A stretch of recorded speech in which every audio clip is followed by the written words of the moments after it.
لک الحمد یا اللہ الصلاۃ والسلام علیک یا رسول اللہ اما بعد۔ سلسلہ ہے اپنے اسلاف کے ذکر کرنے کا۔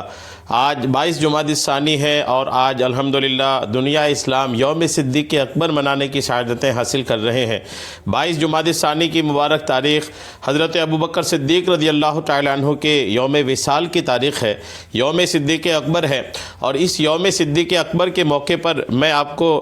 آپ کی زندگی کا ایک بہت بہترین پہلو، آپ کی عفت و پاک دامنی اور آپ کی عادات و خصائل میں سے ایک زبردست آپ کی عادت یہ تھی کہ آپ نے اسلام سے پہلے بھی اور اسلام کے بعد بھی کبھی بھی آپ نے شراب کو ہاتھ نہیں لگایا، کبھی آپ نے شراب کو نہیں پیا، کبھی آپ شراب کے قریب نہیں گئے۔ شراب سے آپ کو شدید نفرت اسلام سے پہلے بھی تھا اور اسلام کے بعد تو پھر الحمدللہ جب قرآن کا ہی حکم آیا تو پھر نفرت میں اور اضافہ ہوا۔ شراب جیسی چیز سے نفرت کرنے والے صدیق اکبر رضی اللہ تعالیٰ عنہ کی ذات ہے۔ کس طرح آپ شراب سے نفرت کیے، کیسی آپ کی نفرت تھی شراب سے، توجہ سے اس بیان کو سنیے۔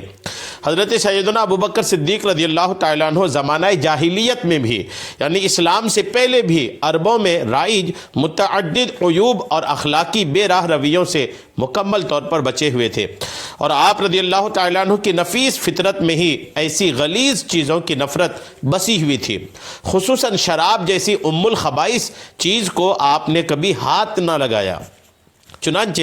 ام المومنین حضرت سیدتنا عائشہ صدیقہ رضی اللہ تعالی عنہ سے روایت ہے کہ حضور سیدنا ابوبکر صدیق رضی اللہ تعالی عنہ نے زمانہ جاہلیت میں بھی شراب کو اپنے اوپر حرام کر رکھا تھا، اور آپ نے نہ تو زمانہ جاہلیت میں شراب پی اور نہ ہی زمانہ اسلام میں۔ زمانہ اسلام میں بھی زمانہ جاہلیت میں بھی کبھی بھی آپ نے شراب نہیں پیا۔ معرفت الصحابہ کے جلد نمبر 1 کے صفحہ 58 میں یہ روایت الحمدللہ موجود ہے۔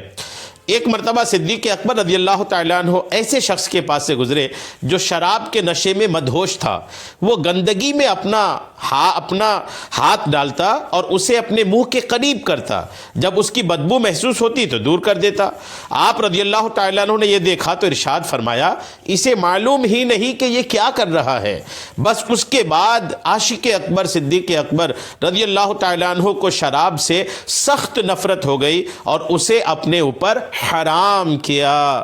جامع الجوامع میں یہ روایت موجود ہے، یعنی اپنے اوپر شراب کو اسلام سے پہلے بھی حرام کیا، اور وجہ یہ ہوئی کہ ایک شخص کو دیکھا کہ گندگی میں ہاتھ ڈال رہا ہے اور اس گندگی والے ہاتھ کو اپنے منہ کے قریب کر رہا ہے، اور جب بدبو محسوس ہوتی تو دور کر رہا ہے۔ حضرت صدیق اکبر رضی اللہ تعالیٰ عنہ نے فرمایا کہ اس مدہوش شخص کو، نشے میں مست اس شخص کو پتہ ہی نہیں کہ وہ کیا کر رہا ہے، معلوم ہی نہیں کہ وہ کیا کر رہا ہے۔ گویا کہ ایسی حالت کہ جس حالت میں آدمی کو خود پتہ نہیں کہ وہ کیا کر رہا ہے، وہ اس کی ہوش و حواس ختم ہو جائے، اس کی عقل معوف ہو جائے، عقل کام کرنا بند کر دے۔ صدیق اکبر کو ایسی حالت سے سخت نفرت تھی۔ انسان کی عقل ہی تو ہے جو اس کو جانور سے الگ کرتا ہے، انسان کی عقل ہی تو ہے جو اس کو الحمدللہ بلندیاں عطا کرتی ہے، عقل ہی وہ سبب ہے، عقل ہی وہ چیز ہے کہ جو انسان کی شان کو بلند و بالا کرتی ہے۔ اب وہی عقل ہی اگر شراب کے ذریعے کام کرنا بند کر دے،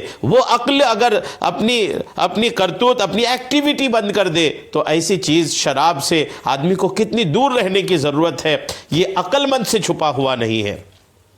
حضرت سیدنا ابو العالیہ ریاحی سے روایت ہے کہ فرماتے ہیں کہ حضرت سیدنا ابوبکر صدیق رضی اللہ تعالی عنہ سے پوچھا گیا کہ کیا آپ نے زمانہ جاہلیت میں کبھی شراب پی ہے؟ تو فرمایا میں اللہ کی پناہ مانگتا ہوں۔ جب وجہ پوچھی گئی تو ارشاد فرمایا میں اپنی عزت اور غیرت کی حفاظت کے لیے شراب نہیں پیا کرتا تھا، کیونکہ جو شراب پیتا ہے اس کی عزت و غیرت دونوں ضائع ہو جاتی ہیں، یعنی بیکار ہو جاتی ہیں۔ جب سرکار نامدار مدینے کے تاجدار صلی اللہ تعالی علیہ وسلم کو اس بات کا علم ہوا تو آپ صلی اللہ تعالی علیہ وسلم نے 2 دفعہ ارشاد فرمایا ابو بکر نے سچ کہا ہے۔ غور کیجئے، صدیق اکبر رضی اللہ تعالی عنہ یہ فرما رہے ہیں کہ شراب ایک ایسی چیز ہے جس سے عزت بھی چلی جاتی ہے اور غیرت بھی چلی جاتی ہے۔ عزت کو بچانا ہے تو شراب سے دور رہیے، غیرت کو بچانا ہے تو شراب سے دور رہیے، عقل کو بچانی ہے تو بھی شراب سے دور رہیے۔ شراب ایک ایسی چیز ہے جس کو حدیث میں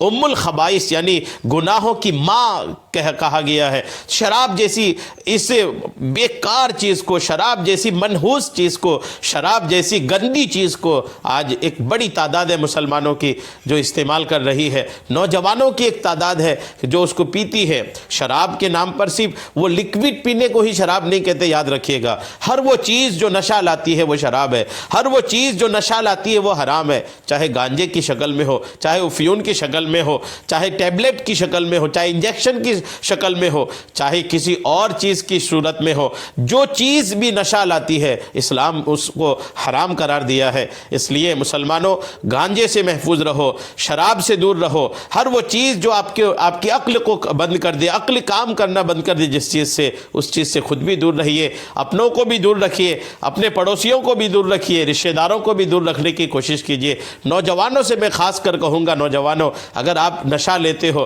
چاہے انجیکشن کی صورت میں ہو، چاہے گولی کی، ٹیبلٹ کی، جس بھی صورت میں آپ نشہ کا استعمال کرتے ہو، غور کرو اگر اسی حالت میں موت آ گئی تو کیا ہوگا، اسی حالت میں آپ کے گھر میں کچھ معاملہ ہو گیا تو کیا ہوگا، آپ کی عقل کام نہیں کر رہی، آپ مدہوش، آپ نشے میں مست ہیں، اس وقت آپ کی ماں کا انتقال ہو جائے تو آپ کیا کرو گے، آپ کی ماں کی طبیعت بگڑ جائے، ایمرجنسی ہو، آپ کو ہاسپٹل لے جانا ہو تو کیا کرو گے، آپ کے بچوں کی طبیعت خراب ہو جائے، ایمرجنسی ہو کہ اب ہاسپٹل لے جانا ہی پڑے گا اور آپ نشے میں ہو، آپ کچھ کر نہیں پاؤ گے، کیا کہو گے جب آپ کا نشہ اترے گا، کیا محسوس ہوگا کو کہ اگر آپ نشے میں نہ ہوتے تو آپ اپنوں کو ہاسپٹل لے جا سکتے تھے، لیکن آپ نشے میں مست ہونے کی وجہ سے وہ نہیں کر پائے۔ مسلمانوں ایسی چیز سے دور رہو، مسلمانوں سے تو خصوصی طور پر، عمومی طور پر میں ہر انسان کو کہوں گا کہ آپ شراب سے دور رہیے، شراب آپ کے لیے نقصان ہی نقصان ہے، شراب کا کوئی فائدہ نہیں، نقصان ہی نقصان ہے، اس نقصان والی چیز سے خود بھی دور رہیے، دوسروں کو بھی دور رکھیے۔ اللہ تبارک و تعالی ہم سب کو